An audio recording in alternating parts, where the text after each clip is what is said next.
Assalamualaikum warahmatullahi wabarakatuh. Halo teman-teman, kali ini bersama dengan saya, Hari.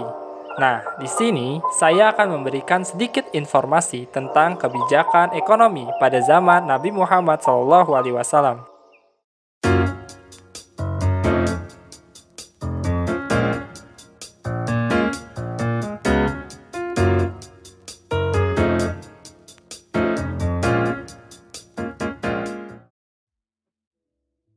Seperti yang kita tahu, sistem perekonomian pada zaman Nabi Muhammad SAW merupakan sistem ekonomi yang sesuai dengan syariat Islam dan berlandaskan Al-Quran dan hadis.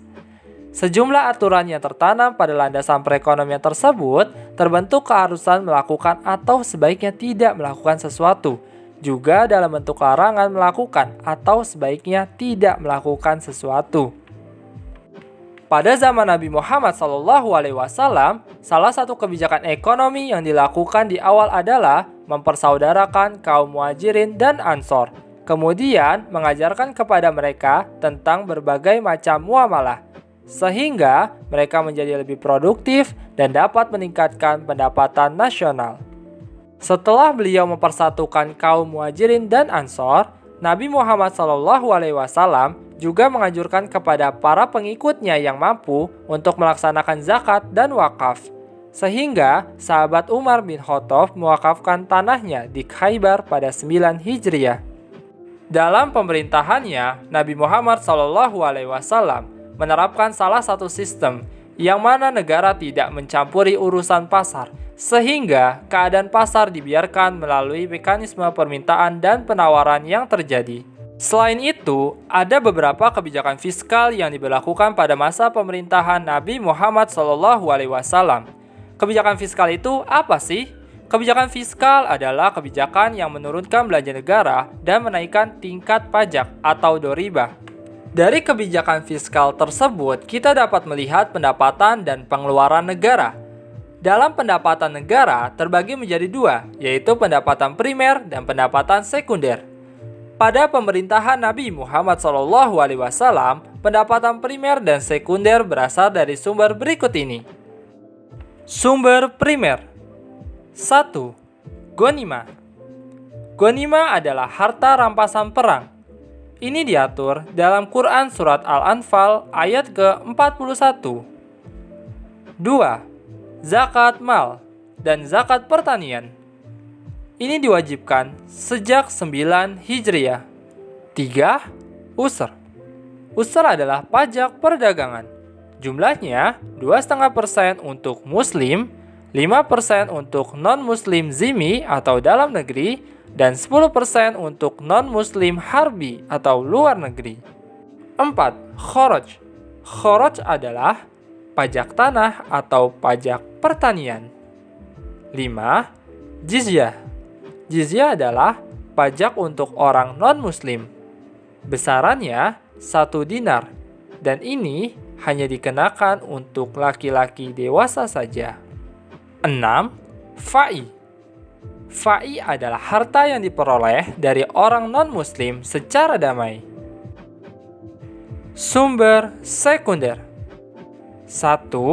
Pinjaman. 2. Tebusan.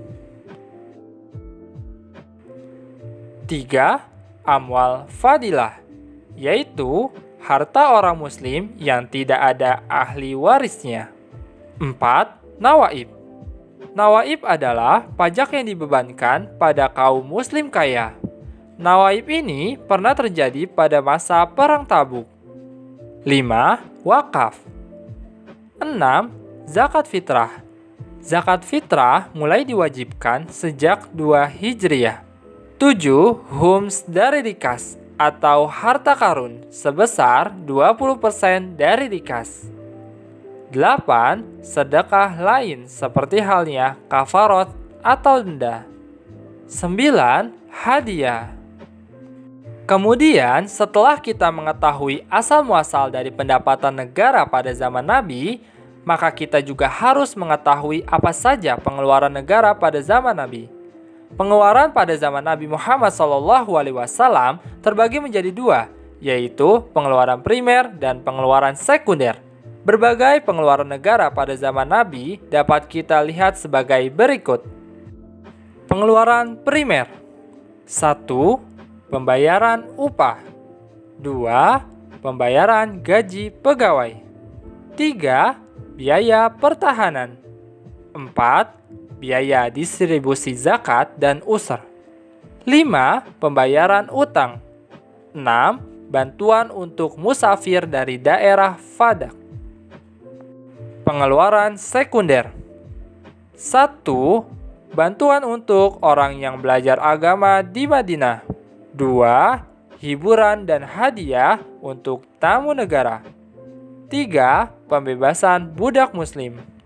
4. Pembayaran denda atau diat kepada wali orang yang tidak sengaja terbunuh pasukan muslim. 5. Pembayaran utang orang miskin dan lain-lain. Selain dari kebijakan fiskal yang dikeluarkan oleh Nabi Muhammad SAW, pada masa pemerintahannya, Nabi Muhammad juga mengeluarkan beberapa kebijakan moneter. Kebijakan moneter adalah proses pengatur persediaan uang sebuah negara untuk mencapai tujuan tertentu. Adapun kebijakan moneter yang telah dikeluarkan oleh Nabi Muhammad SAW adalah sebagai berikut. A. Menggunakan dinar dan dirham yang aslinya berasal dari Romawi, serta memperkenalkan transfer perdagangan dan letter of credit. B. Penghapusan tarif dan bea untuk impor emas dan perak serta komunitas dari Persia dan Roma. C. Melarang penimbunan uang atau kans dan melarang penimbunan komoditas atau ihtikar. D. Larangan bunga atau riba dan melarang spekulasi. E. Mempromosikan Qardatul Hasan dan memperkenalkan kontrak bagi hasil dan risiko. Misalnya mudarobah, muzaro'ah, dan musyarakah. F. Memotivasi produksi barang dan jasa. G. Menghapus hak monopoli kaum Quraisy di pasar Ukas dan Zul Majas setelah pembebasan besar Mekah atau Fathul Mekah. Nah, bagaimana? Banyak kan kebijakan yang telah dikeluarkan oleh Nabi kita? Kebijakan tersebut menjadikan umat Islam pada saat itu lebih makmur dan sejahtera. Sehingga setelah lengsernya masa pemerintahan Nabi Muhammad SAW, negeri yang sudah sejahtera tersebut tidak mungkin dibiarkan, bahkan sampai menjadi negeri yang miskin. Maka dari itu, sahabat Nabi meneruskan perjuangan Nabi Muhammad dalam memimpin negeri tersebut. Mungkin itu saja teman-teman, sedikit informasi yang bisa saya bagikan mengenai kebijakan ekonomi pada masa pemerintahan Nabi Muhammad SAW sampai turun kepada para sahabat. Kurang lebihnya mohon dimaafkan. Jika kalian suka video ini, silakan di like, dislike jika kalian tidak suka, dan share ke teman-teman jika menurut kalian video ini bermanfaat. Wassalamualaikum warahmatullahi wabarakatuh. Sampai jumpa di video-video berikutnya.